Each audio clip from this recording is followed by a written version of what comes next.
But I hear my bell. Can you guys hear the clock ringing? It's 11 o'clock. I don't know if you want us to go ahead and get started, Suzanne. I know we have got a jam-packed agenda today. We've got a lot of folks that are joining us here to provide some great information about pollinators and how that interacts with us and our interpretive centers and our communities, and ways that we can bring visitors in to see those, and even, you know, workers, if you will, that want to get out and bring their families to be a part of, you know, establishing these plots and these locations, and where are the best places for these to be. Only a few little housekeeping things. You know, we've got the chat box. There will be some time for Q&A. So feel free to put your information over in the chat. If you've got questions, some of us will hit those questions and we'll bring those back up at the appropriate time. But we're capturing all of this information. And one of the things that we said when we first popping on this morning is that, you know, today is not the end of the discussion. It's really the beginning. And it's the, you know, bringing the awareness of what each of us are doing and the loves of our respective positions and jobs and activities that we really spend a lot of time on. And we want this dialogue to go on beyond today. So, you know, feel free to reach out to us, and we'll get back with you and start putting some more dialogue and effort into what we're doing. So unless there's any questions for me, I am going to go ahead at this time, and I'm going to introduce Erin, who is on our ERA committee. She has the background and the pollinator interest of putting this together, as she works with the U.S. Fish and Wildlife, partners with Fish and Wildlife out of the Missouri Private Lands Office in Columbia, Missouri. So Erin, please go right ahead and join us today. Good morning, everybody. It's nice to see some familiar faces and get to meet some new ones as we talk about pollinator efforts in the MRPC and along the Great River Road. We have some guest speakers with us today, so I'm going to introduce our first speaker. And what we're going to do is we're going to have Michelle and then Faye talk, and I'll introduce them separately, and we'll have their presentations and time for question and answers after that.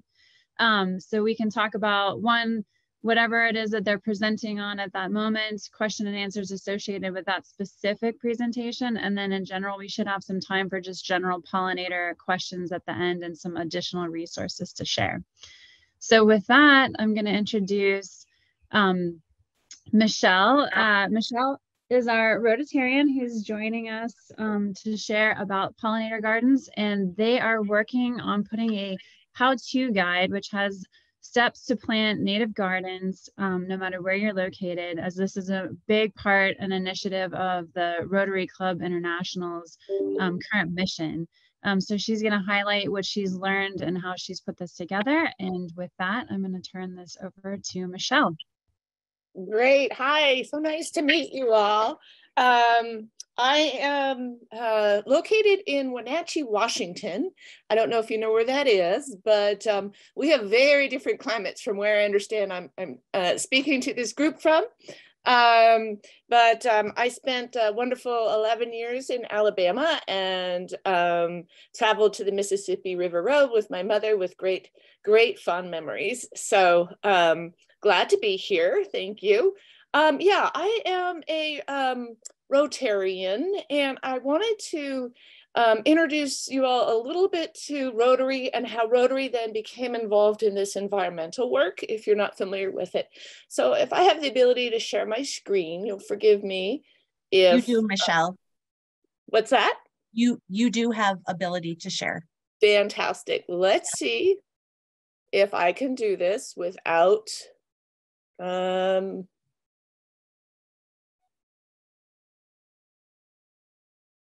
am I okay? You should see a Zoom screen, right? Oh, hold on. I gotta move. There we go. Okay. Here we are. Do you see the Rotary logo? We do. Yep. Oh, fantastic. Okay. So I want to cover today a little bit about the 5 W's and an H. When I was in Alabama, I worked for the newspaper down there. So we're going back to, you know, who, what, where, when, how, and why.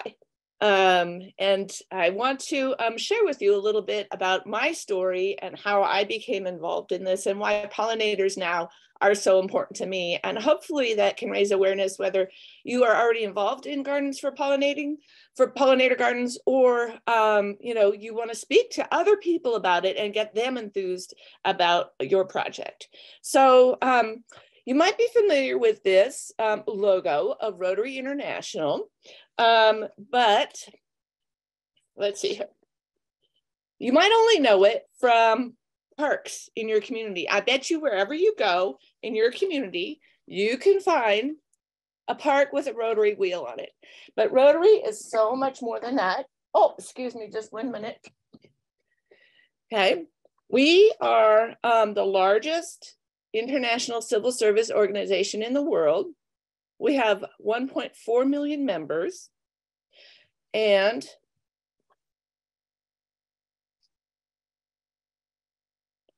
we are focused on solving world problems. We started over 100 years ago in Chicago. It's really a great organization. We're world leaders. We're homeschool moms. We're everyone involved in the world. We're not a secret society. We don't just go and meet for lunch. What we are is basically a group of people in our communities who want to be builders of our community. So that's pretty much what we do. You might know that Rotary was very involved in the fight against polio. So we address big world problems. When polio was endemic, in the late 1980s, there were over 300,000 children in the world being paralyzed from it. Now there's just a handful, only left in 2 countries. And that was after Rotary got involved and got other organizations involved around the world. So we network, we get things done. I like to say, you know, it's a built-in team for you. We also have 7 areas of focus. Our recent area of focus is protecting the environment. So we've gone from fighting global disease, providing clean water, providing education, growing economies, to this. Our most recent addition of our area of focus is protecting the environment. So why is Rotary going from these big ideas of providing water in Haiti and fighting polio and doing this to really addressing a teeny tiny problem of insects and bees and bats and birds? So you're thinking, what has this got to do with, you know, my big ideas? So I got involved in Rotary in 2016 through another global advocacy organization that I was working with. And I heard about these people in my community who were already doing these great big things. And I thought, well, maybe I could get involved. I was looking for a way to serve. I didn't know anything about pollinators at all. I might have heard that, you know, the monarchs are in trouble. Everybody's heard that. I might have heard that honeybees are in trouble. Everybody's heard that. But there were some things that I really, really didn't know. I didn't know that there are 20,000 species of native bees in the world, 4,000 just in North America alone. I didn't know. I might have remembered that, you know, monarchs feed on milkweed. That might have been something I heard maybe way back in school. Certainly didn't know that bee habitats are in danger as much as they are. I didn't know that our lawns, your nice green lawn that you have outside, uses more than 600 million gallons of gas. In the United States, we use more than 600 million gallons of gas to manicure those lawns. That we spread 2 trillion gallons of water on those lawns. And yet those lawns are often food deserts.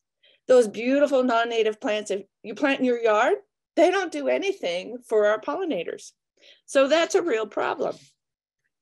So I became, kind of interested in this. That piqued my interest. As a former journalist, I was like, wow, here's a whole issue that I didn't know anything about.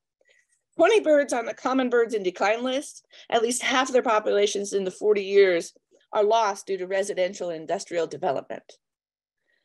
And parks aren't enough. Our lovely Rotary parks, not going to do the job. Our national parks, not going to do the job. Our preserves, not going to do the job. It's up to every single one of us to plant and change our backyard habitats, change our habitats in our communities. And even those small changes can make a big difference for our pollinators. So let's rewind a little bit and go back to that science course and say, what are pollinators? They are anything that helps carry the pollen from the male part of the flower to the female part of the flower. That has to occur. Where we live, we have, we're known as the apple capital of the world in Wenatchee. In fact, if you go to the grocery store today, I bet you can find an apple from my little town here. Stemilt apples or any of those wonderful red delicious apples. Those are from my town. But our orchardists here, they have to import bees. They truck bees from other parts of the country here so they can pollinate their orchards. So it's a huge industrial, agricultural issue as well. In fact, honeybees contribute over $19 billion of crop production in 2010. So, even if you can't grab at somebody's heartstrings because our poor native bees are dying, there's other facts that might pique their interest. Right? Our agricultural industry depends on our crops. In fact, 1 out of every 3 bites of food that you take is due to a pollinator. At least 75% of all flowers on Earth are pollinated by insects and animals. 1,200 food crops, 180,000 different types of plants in the world. So even if you're not a vegetarian or a vegan, yes, this affects you. So why did all this happen? We've got habitat loss, which we spoke about. We've got these non-native species, which we spoke about, those wonderful ornamental showy plants in your backyard. But if you go look carefully, there's no insects. Pesticides, of course, all that water runoff from fertilizing your yard. Climate change, of course, and parasites and diseases. Those are the things that are really, really affecting all of our bees and pollinators. In fact, it's such a dire problem that scientists have even come up with little robot pollinators. Can you imagine? That's how consequential this issue is. Right? So it's a big thing. So what do we do? Well, as a Rotarian, then this teeny tiny problem is now, yes, it is that big global problem that we like to address. So my Rotary governor, we're organized into clubs, then districts. My Rotary governor said to me, hey, we have an issue here that I'd like to address. We'd like to build pollinator gardens. And I'm thinking, sure, how hard is a garden? That's got to be an easy project, right? Yeah. So I soon found out that, what? It's opening a literal can of worms, because you would think just throwing plants into the ground, but no, wait a minute. My plants in my area are going to be different than your plants. And in fact, it's not even different parts of the country. It could even be different parts of town. So I'm like, oh my word. And fortunately, we have a governor who told me that, what, don't worry so much about fundraising and getting the money for this. That will come. What needs to happen is people, number one, need to be educated. They need to know why this is a problem. You've got to grab them. Well, that took me back to my days as that journalist where, what's the lead on this? Find out where people are coming from, what their interest is, and then grab them with that hook, right? So what appeals to them? Is it the fact that the beautiful butterflies are dying and, you know, they won't see them anymore? Okay, great. Or is it the fact that you're speaking to somebody who owns agricultural land and they're going to have issues with pollinators and their crops? Find out where they're coming from.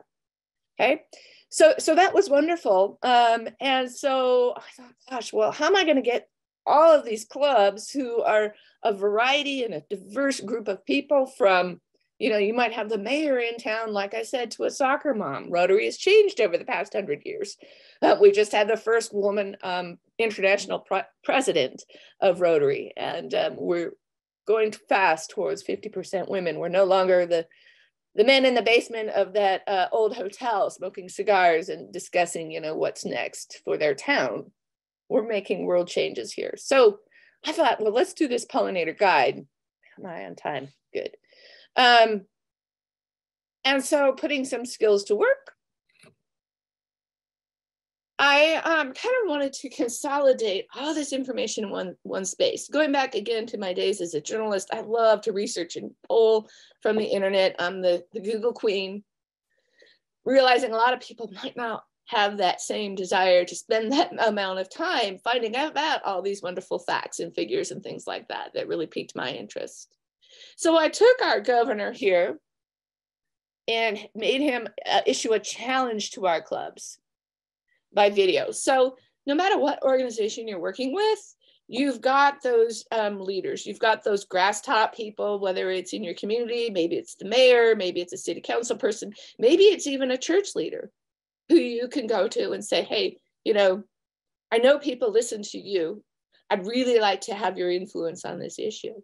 It helps everyone. So ask them to participate, get a video. Our district goes all the way from north of the Canadian border down to the border of Washington and Oregon, and kind of cuts through the swath of middle Washington state. So we have a large district. We have 57 clubs, over 2,000 members. So we had a real opportunity to make a significant impact in our area if every club planted a garden. So that was our governor's challenge.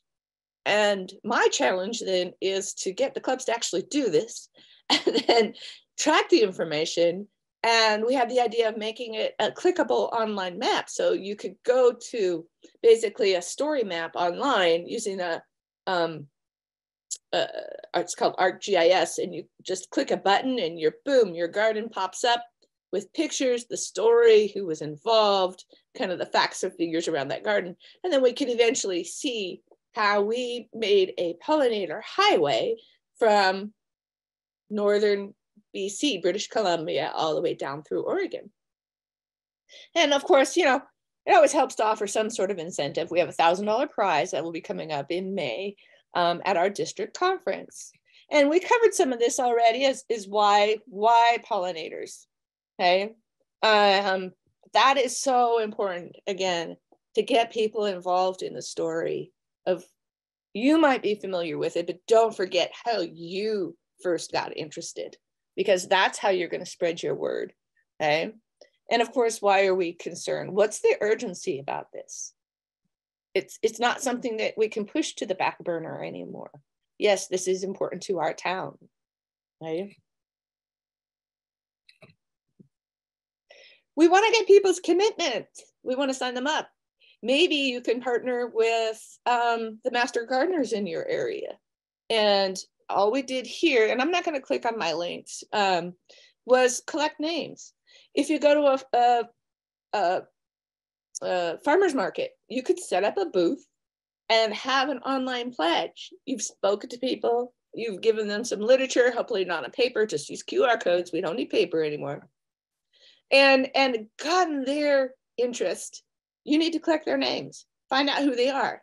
Maybe they're already an expert gardener. Maybe you can do that.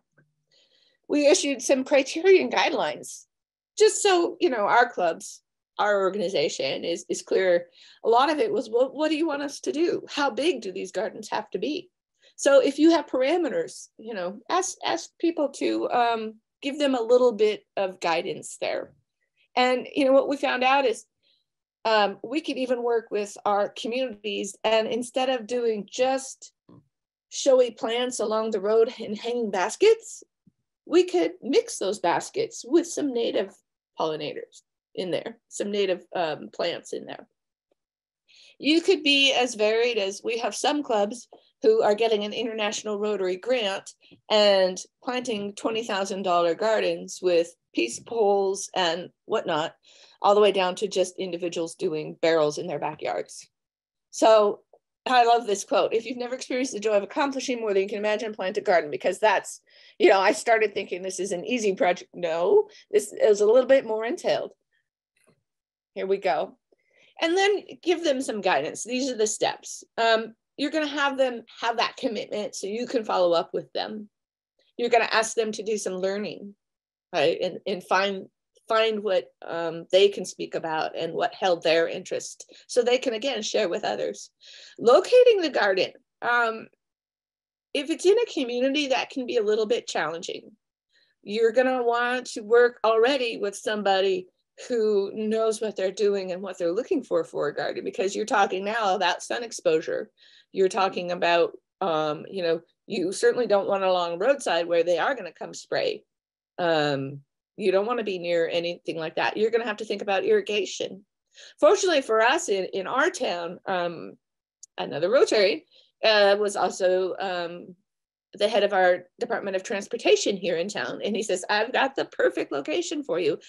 Completely covered in rock, but there's sprinkler heads underneath the rock, right next to the train station. So you're also going to have some public exposure where we could put a sign and also highlight what we're doing for pollinators.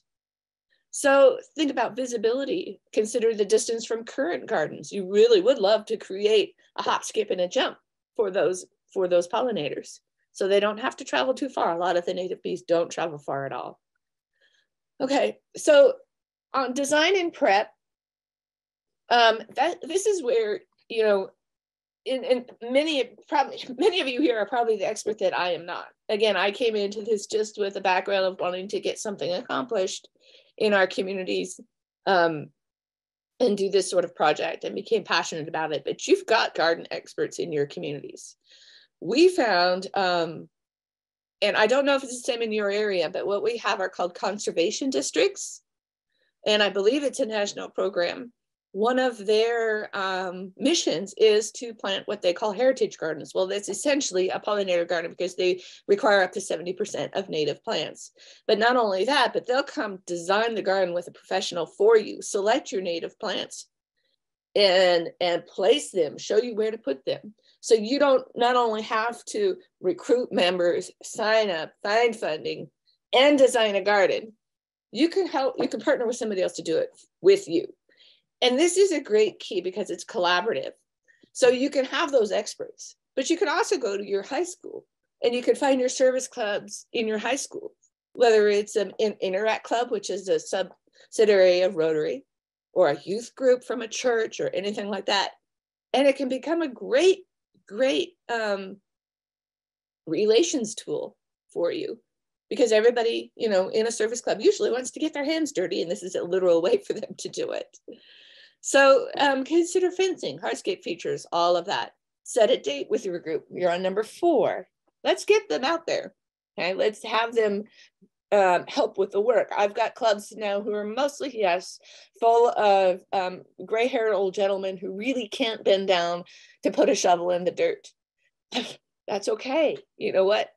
Work with people who can, and maybe you'll find some energetic, youthful members now for your club. You don't actually have to do this. And for us, we wanted the feedback. We wanted to know, what sort of impact we're making. And this is our progress tracker here. Okay. And we're encouraging people to take photos and videos so we can eventually make a movie online of all of this work and measure the impact that what we've done throughout our whole district. Oftentimes we kind of get encapsulated into our own communities and we don't know what other people are doing. It's fascinating to find out what your total impact is.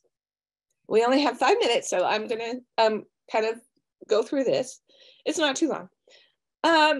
this is designed especially for people who might not be familiar with actually getting volunteers out to a service project, seeing a service project from start to finish. A lot of our organizations, you know, are used to writing checks, and that's not going to get this job done. It's helpful, but not going to get the plants planted. So that's what this is. Just keep track, you know, somehow, whatever works best for you. This is a map of our club. Here I am in Wenatchee, Washington, right here. And so you can see our area. And here, this is what my district governor encouraged me to do. Let's collect all of that information from your area, the conservation districts, the agricultural universities, the master gardeners, even the person down at your local Home Depot could be a great resource. So, you know, if you want people to get involved, don't be afraid again to start from ground zero. Folks like myself who got started, this is where I got enthused, was just, you know, reading about, again, what are pollinators, and why do I need to care? Why am I going to take time out of my busy day to get involved in this project, right? Rotary actually has some great resources as well. Operation Pollination has now become an international effort through Rotary to ask clubs to sign on to make those pledges. And I got involved with them a little bit and found myself talking to somebody, I think it was Malaysia. So this is a huge effort, this pollination effort. Garden design, these are, again, just great one-stop shop places. There's a lot of garden checklists. And then most importantly is suppliers. Our seed suppliers here can't, well, I don't know if they really could or not, but you have seed suppliers from where you are that will give you native mixes. You have to be very, very careful about this. Even what you might buy at the garden center that says pollinator mix might not be native pollinator mix. You have to consult the experts.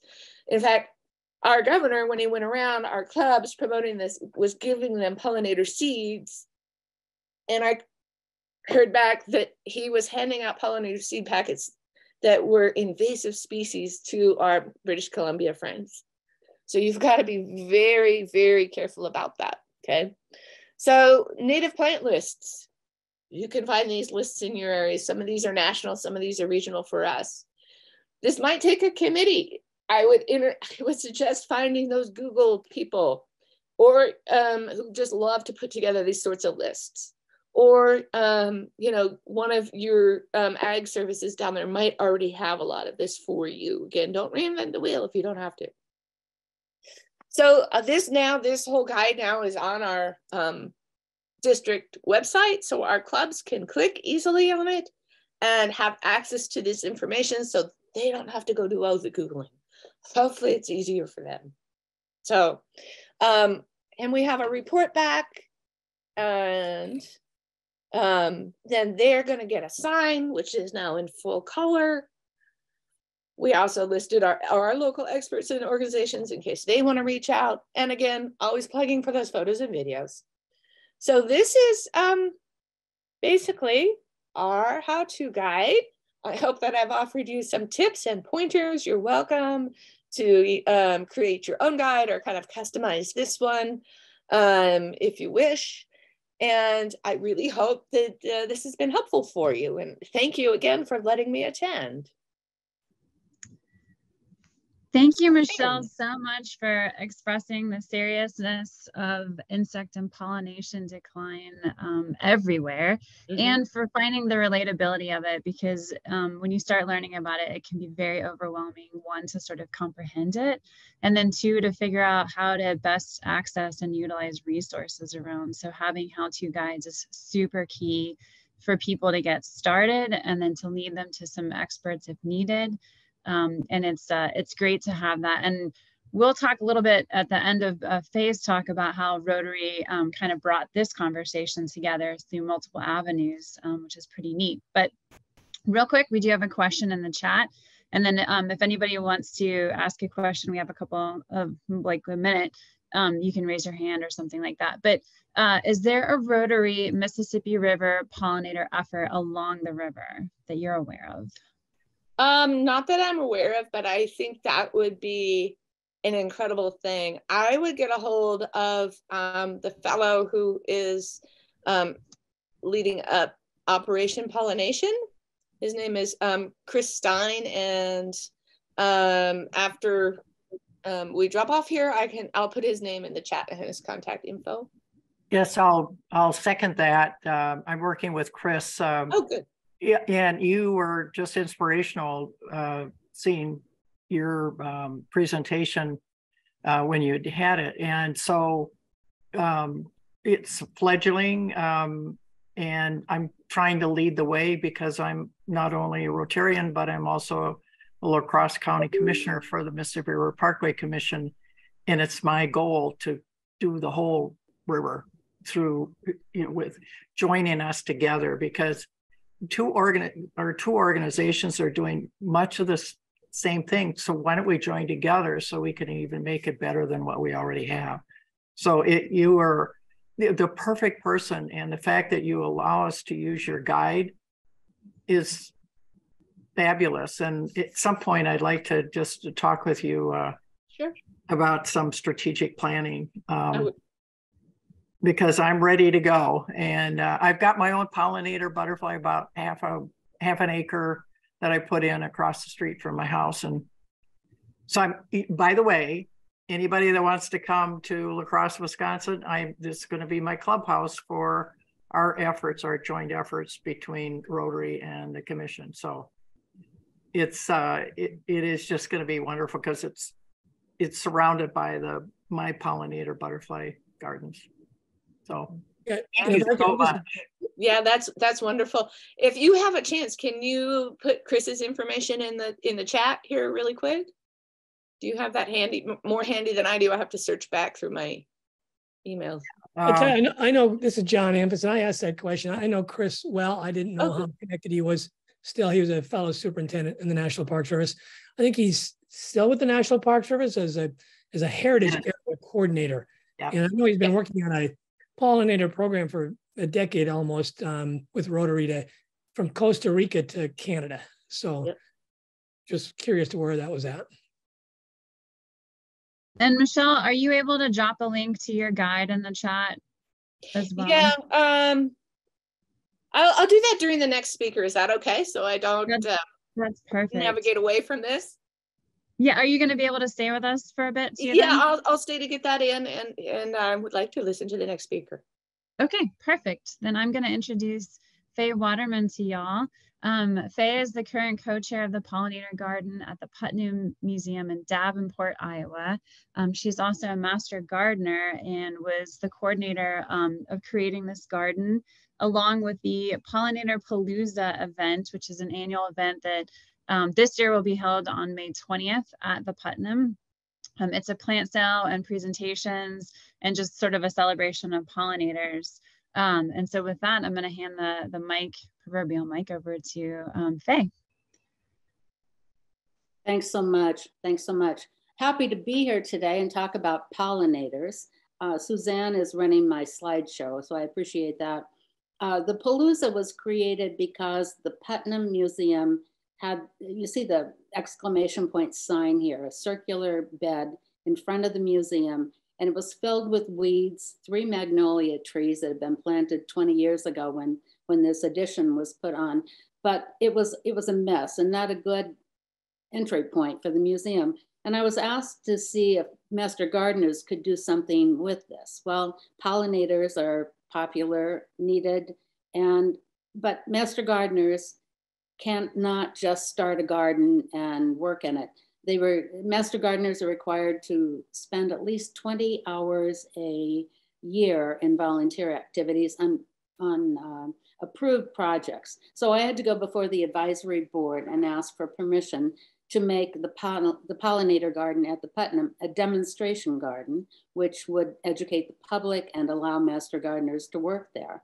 And it was approved along with this whole palooza, which involved most of the committees of the Master Gardeners. It was a huge success. Everybody loved it. They got to know each other better, and it worked out well. So our first year was 2017, and 750 people attended because it was cold and rainy. Museums love rainy days because they know people don't want to be outside then. The pandemic caused some delays and cancellations, but it's going full force at this point.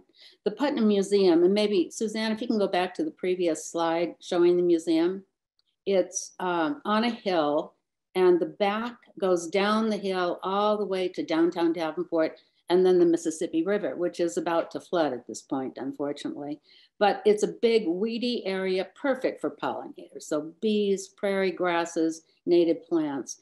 The Putnam here in the photo is on the left. The right is Davenport School District's Children's Village West. It's a preschool program. And so the kids there often come to the Putnam. They walk by the pollinator garden. They see the bees, they see the butterflies, everybody's happy. All right, Suzanne, go ahead and go to the next slide after this. Okay, so we have to have goals for our garden. And here is basically it's education, which is Master Gardeners. I love to play in the dirt, but you have to be educating the public at the same time. So we involved all of these various committees. We educate the public, children and adults. We take plants from our own gardens and put those in the Master Gardener plant sale. It's our fundraiser, but basically what we're doing is spreading these wonderful plants to our community so people can plant them in their own gardens. We have a hort clinic. So instead of coming in on a weekday to ask Master Gardener questions about gardens, they could come to the hort clinic. We have laptops there. We can do some research, but then they can always research a question later and get back to the public. So it's been very successful, and all the goals have been met. So next slide. This is our pollinator garden. And again, this big exclamation point sign is filled with flowers. You see zinnias, sunflowers, floss flowers.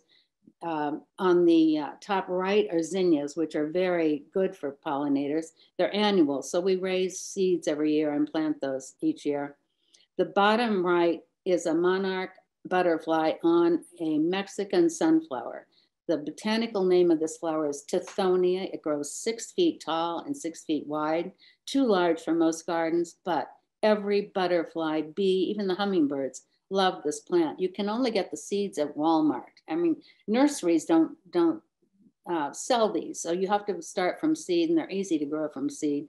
But if you have a garden, you grow vegetables or flowers, you've got to have Tithonia. You'd love it. It's an official monarch way station hosted by monarchwatch.org. They list all the pollinator gardens in the United States. So that's maybe where you found the Putnam's garden, because it's listed and people know where they can go to see these gardens. Here are the parts of the various stages of the monarch. The caterpillar, I have 2- and 3-year-old grandchildren. They come and they see the caterpillars. And then the caterpillars move away from the milkweed when it's time to form the chrysalis. And they get so upset because they keep trying to pick up these caterpillars and put them back on the milkweed. But I said, no, let them go. They'll find a spot to land and stick and form this chrysalis. Next slide, please. All right, here is our pollinator garden. You can see a lot of soil there and not much growing, but mainly it's the perennials that are coming up. We do spring cleanup. It's the only time when we all get together. Otherwise, it's small groups maintaining the garden. But spring cleanup, we leave everything over the fall because so many, especially native bees, lay their eggs in the stems of dead plants. And so we wait until as late as possible to cut down all those old stems and freshen up the garden and plant new plants. So here's the group at work. This was 22. Next slide, please.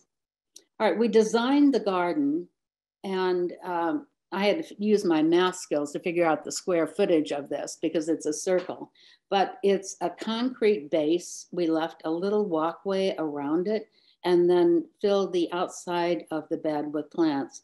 You have to have host plants. So that's milkweed for the monarchs, and the monarchs are the poster poster children for pollinators, but we have so many more native bees and butterflies that also need a host plant, and they go to a specific plant to lay their eggs.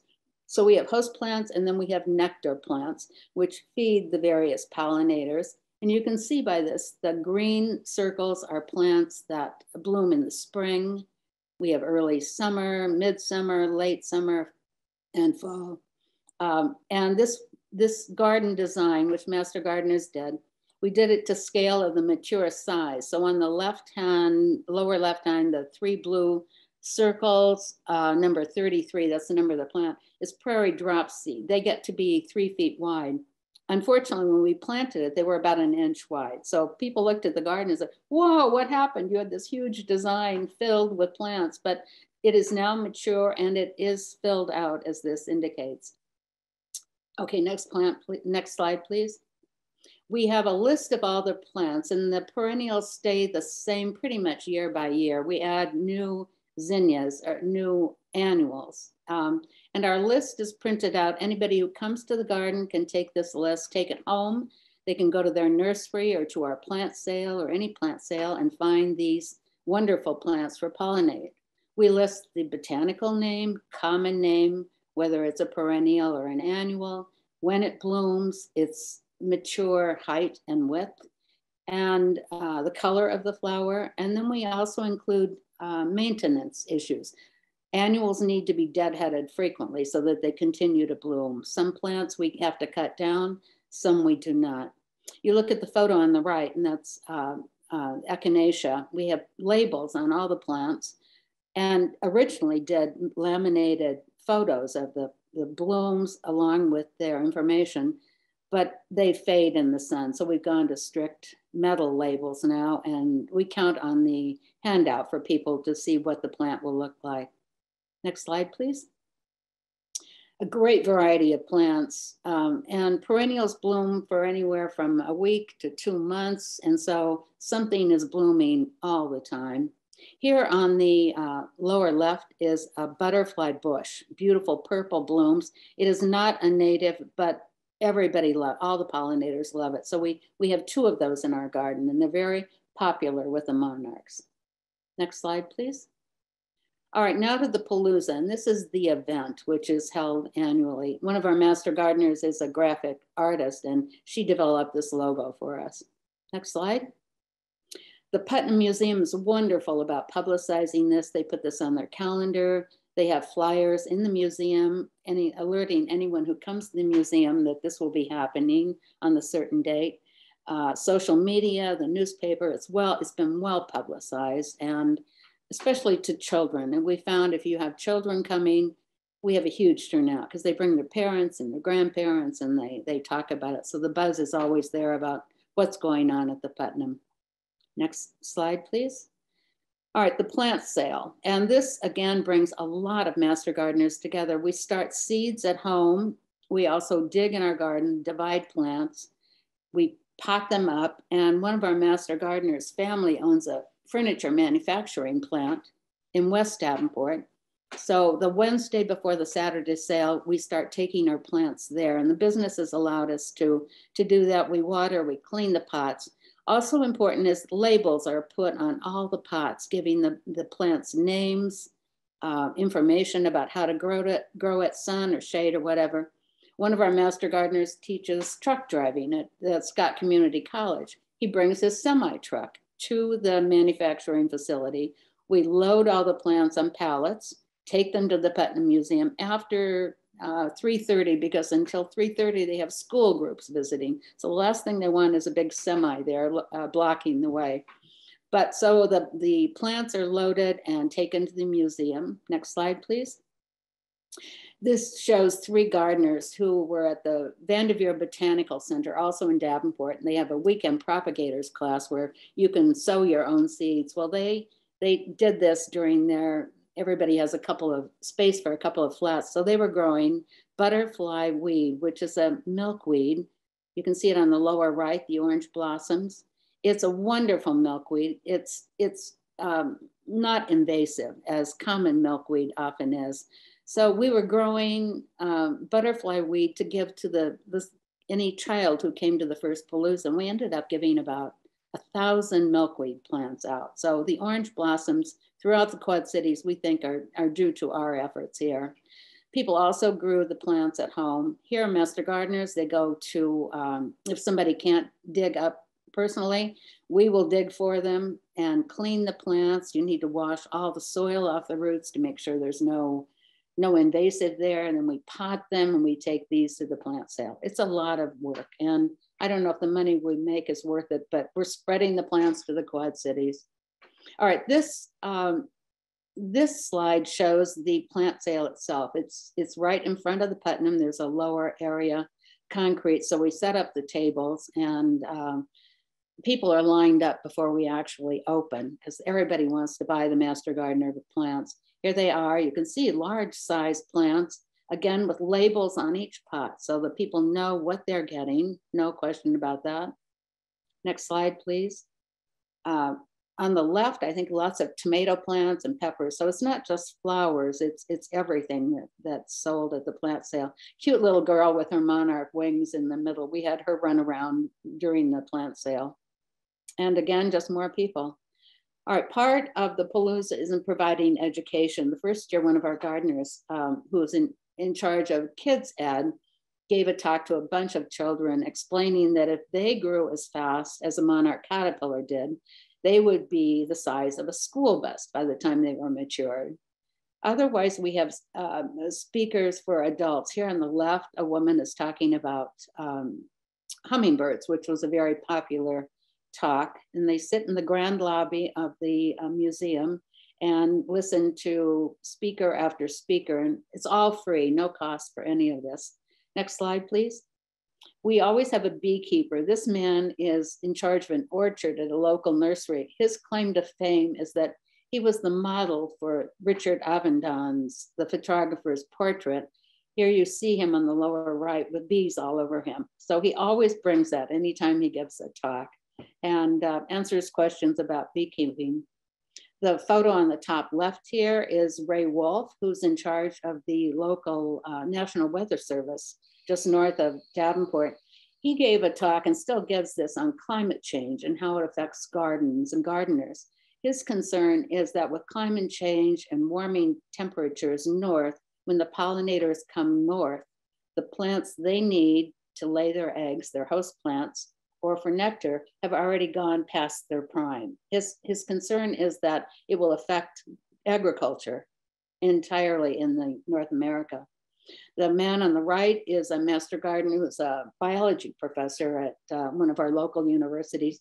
He gives a talk each year on birds and bird identification. That's always popular.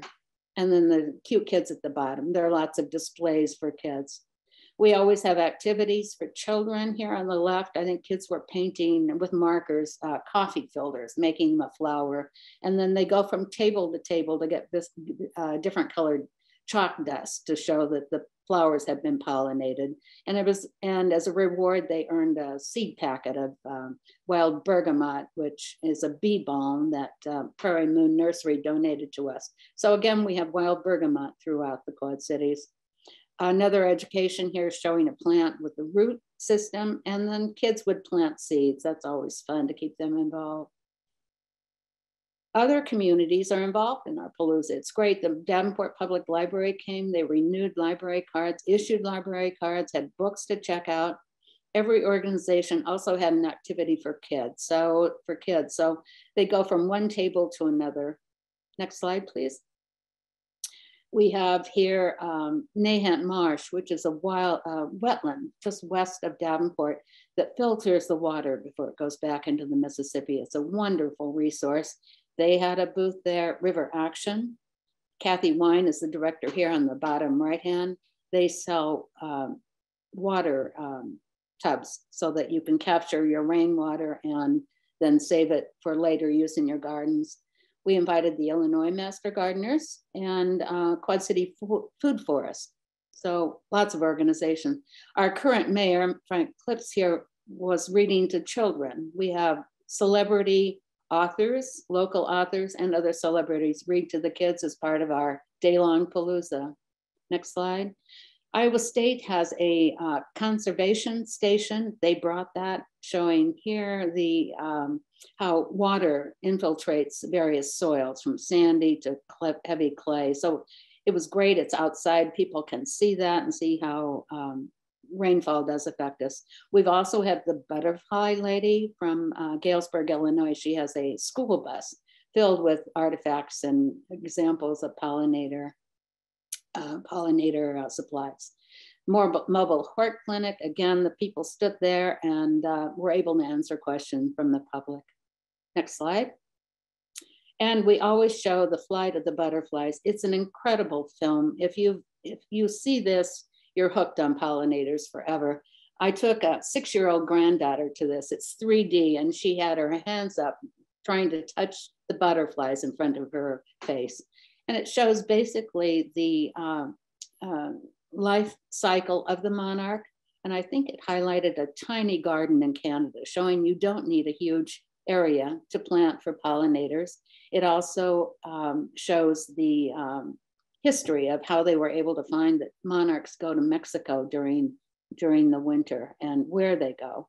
About tagging the butterflies, so we know that they came from Wisconsin or Illinois. It's a wonderful film. This is also available on YouTube. If you've not seen it, please go to YouTube and download it. It's like 45 minutes. We offer it free for kids thanks to an anonymous donor, and discounted tickets for adults. So it's always a part of our Palooza. Next slide.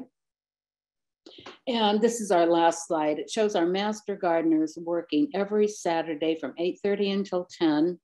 We have to pull the water from the museum, and it's out about 200 feet. We drag the hose to water the garden and weed and deadhead. There aren't too many weeds. The City of Davenport compost facility donates mulch for us, so we use that after our spring cleanup. But the volunteers are most important. I'm glad, Michelle, you're trying to get other groups to be involved with this, because if you don't maintain a garden, it's just going to become a weed patch. The pollinators probably won't mind, but to have a public space like this, having it be attractive and educational, so people can come and they can see the swallowtail caterpillars are on the garden rue and the monarchs caterpillars on the milkweed, and feeding on the asters in the fall. It's been a wonderful demonstration garden. It's away from the extension office, but it is an approved project. So every Saturday we have 2 to 3 or more people volunteering. And that's it. If you have questions, I'd be happy to answer them. Faye, thank you so much for that great presentation. And the nice thing is about this is that this is an actual step that anybody can do in your state as part of the MRPC effort or part of your local effort. There's lots of partners who are willing to be involved in this kind of thing. So it really takes what Michelle was saying and puts it in a relatable perspective for us to then go want to do this where we live or where we work too. So I kind of want to open up the floor for a minute to see if anybody has any questions for either Faye or Michelle, or if you just have some general pollinator questions before we wrap up.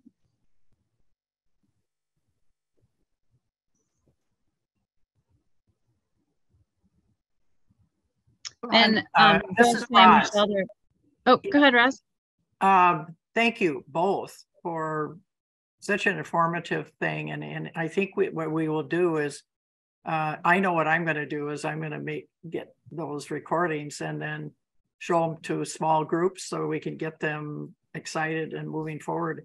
And, you know, I want to talk with both of you on how you went about your strategic planning, or you just kind of fell into things or whatnot, because if we are going to cover the whole Mississippi River Parkway, man, it's just going to be a beautiful thing. And we've got a brochure that follows the whole river, and we can talk about ecotourism and what we've got where, and how we're contributing to the whole ecosystem and to, you know, preserving our planet, basically. You know, it's just it's just an amazing thing. And I love your ideas, and thanks for sharing your experience. But like a little input on how you started putting this together. Thanks. Sure, I'd be happy to talk with you anytime. I think my email should be in our links, so feel free, please. Yes, I have it because I gave everybody your connection so that you could be in. Okay, great. Yes. I was going to say that is one of the Rotary connections was Roz, because she's doing work with her local Rotary Club. And on our last ERA committee meeting, we were talking about the 2 links that I just dropped in the chat, which are the sort of beginning of the MRPC's jump into doing a pollinator effort. And that is we're trying to do a little bit of celebration for National Pollinator Week, which is an event that happens every year. It's usually the 3rd week of June.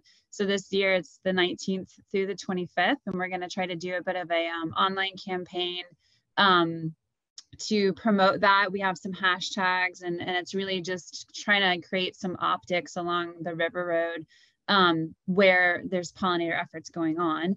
And then the other aspect of that is the second link that I dropped is the Pollinator Week proclamations, which is something that the Pollinator Partnership has put together.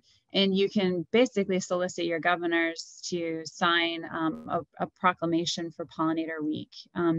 We did draft one for doing the whole MRPC, and I'm sorry to say I don't remember where we landed with what we were going to do with an entire proclamation, but we sent out the drafts to everybody and the representatives for their states, and you can find it online, and it's got the language already included in there, so it's pretty easy to do. And most politicians are usually pretty supportive of something like this, because you're really just saying like, yeah, we recognize it's Pollinator Week. And then that's a really great soft onboarding for them to go, wait a minute, I want to know more about Pollinator Week. And then it's a great onboarding to be like, oh, let me tell you what it is, why we're doing it. Also, let me tell you some things that we can do for it. And there's nothing that's not feel good about this. This is a very easy thing that has a very significant effect. And that's really key to this whole conversation is it's a very large, significant effort that the smallest steps that people take as individuals and then as part of their community all have an impact, a positive impact, and then it becomes a cumulative positive impact. And before you know it, you can make a significant impact for all of these different species that are struggling for various different reasons, which is normally not how that goes. If you have an imperiled species, it's not good, you know? So like you can do something very small, like simply plant a garden, and there's gonna be a direct positive benefit from that. So like that's a real big plus of this current situation, if you would like to find a positive out of it. And the nice thing is like, if you put it in that perspective, that means that we can actually stop and reverse a lot of this decline. Oh, and as Anne has just pointed out in the chat, it's a great way to get to know your mayors and governors, to talk more about the Great River Road and to get them more involved in the Mississippi River towns and cities effort as well, which is all tied in with habitat along the Mississippi River. So you have a multi-front approach with that one ask. Before I forget real quick, Michelle, I did want to tell you the other effort, the Rotary Club, and a big shout out to your female president, because I believe the Pollinator Initiative was hers when she started. And I got involved with that right when I moved to Missouri, because the Monarch Railway or Monarch train event that they have with the Kansas City Southern train, which goes from Southern Ontario down to the Michoacan area of Mexico, which is just sort of adjacent to the forest that they overwinter in, has been something that Rotary Club picked up that effort with and has done some really cool events at the stops that it makes as it makes its journey south. So very cool event that we got to be part of in the Kansas City area, which I realize is not part of the River Road area, but just kind of a little bit of synergy there. So it was really neat to share that. And then Roz immediately was like, oh, cool, let me tell you what I do in Wisconsin. And I was like, this is great. So We do have another minute if anybody has any questions or any other comments they want, and you don't even have to put in the chat or raise your hand if you want to just come off mute. Otherwise, I just want to give a big shout out to Michelle and Faye. Thank you so much for coming on here to share what you're working on. A big thank you to Roz for making this connection, and always a big thank you to Suzanne for pulling this together logistically. I have to echo that. That was just a wonderful presentation. Thank all of you very much. It just kept me with my smile on my face the whole time. You know, I mean, it just makes you feel happy, right? I mean, seeing all those little kids and seeing all the folks that are coming together and working, you know, in all the locations. I mean, it's a family affair, right? I mean, it's just wonderful. So thank you all for all the information that you've provided, and I've screenshot a lot, and I'm grabbing the chat. I mean, there's just lots of information. And Roz, I just want to kind of, you know, rattle some kind of a flag. You need to get somebody there to, you know, do a ribbon cutting for your pollinator garden that you're going to be, you know, having. Call your local folks and tell them to come do a photo op and put it in the local newspaper. That was wonderful. I look forward to seeing something of that. Yes, well, my garden is already in. It's about half an acre. And it's surrounding my 1920s cottage, which I'm turning into, which will be our clubhouse. And then there'll be a 3-season porch where you can look, everywhere you look, will be the pollinator butterfly gardens. I have to say, there's a lot of work involved in it, because the weeds, that's one thing, and making sure it's watered. And I remember early on, you know, along with Christine, is the fact that if you put in and you don't have water accessible, then you have to get, if it's a big enough area, you have to get a truck there with water to, you know, if it's a dry season. So there's a lot of things that you need to know when you get into it. And I've learned a bunch of that stuff. So, but it's just a really neat thing. So I look forward to us all working together on this. This would just be a wonderful thing. And I echo what Erin said about our first female Rotary International president. That's the first thing she did, was get on that boxcar and promote the raising money for buying and planting 60,000 of those trees that the monarchs nest in the winter. So this is exciting. I am so pleased with everyone, and I just look forward to working with everybody. And I'm ready to, once we get through the flood, because we've got a little flood happening now on the Mississippi River right now. But once we get past that, I think we can start putting some stuff together. Raj, I invite everyone to contact me, and then we just we'll work together as a team. Raj, you may want to put a bed in that little cabin that you've created there, the little clubhouse, and put it on Airbnb. And some of us may want to come up there and stay and visit with you. Yes, in fact, there is a bedroom. I have recreated it in 1920s, and you are all invited to come stay. Maybe not all at the same time, but I can sleep at least 4 people. So, yeah. I think, doesn't Rotary have a home exchange network as well? I think we might. There you go. Yeah, yes, we do. Yes, we do. Yeah. I think that, by the way, is a great topic for a future conversation, is the actual ecotourism and how you want to promote and maybe not put a straight up dollar value, but how you put a value on that, which is a big conversation that happens in my world these days, because as biologists and ecologists, we got into this field because we like to deal with natural resources, and no one told us how much we'd be dealing with people and the economic aspect of what we do. And so like you kind of learn that in a very quick manner whilst on the job. And so the ecotourism part has really become a bigger part of the conversation in the United States. That's been an international conversation for a long time, but how, you know, and I know nobody who really loves a resource like a monarch wants to be like, well, that monarch is worth $50, you know, but from a basic standpoint, that's awesome, kind of what you're trying to do with the development of ecotourism. And it puts a spotlight onto species that other people might not have come into their life for a particular reason, especially now as we look towards cityscapes being the new habitat we need to focus on. We've done a very good job of managing rural lands, and we very conveniently ignored cityscapes for, I don't know, ever. And so these are the things where when we're talking about the little differences you can make, I mean, Faye's has a pollinator garden that's in the middle of a developed area that has direct benefits for the pollinators that come to visit it. You know, that's a very newer conversation in conservation world. And so us being able to tie these two things together kind of is like the next step of this conversation, I think. So thanks, Norma and Roz, for making that segue without even having to be prompted to do that. Find La Crosse on the map if you don't know where it is, and you'll find me. Will do. Okay, we are at 12:05, so I didn't do a terrible job moderating our time. So again, I just want to thank everybody for their presentations today. And then also thank you everyone for joining us today, because this is a really fun conversation. Monarchs are very near and dear to my heart. So I love any time that we get to talk about them. Great. Thank you so much. Great Nice job. meeting you all. Everyone. Thank you. Nice meeting you all. Look Come back and forward to see hearing us. from some of you again. So, all right. Bye now.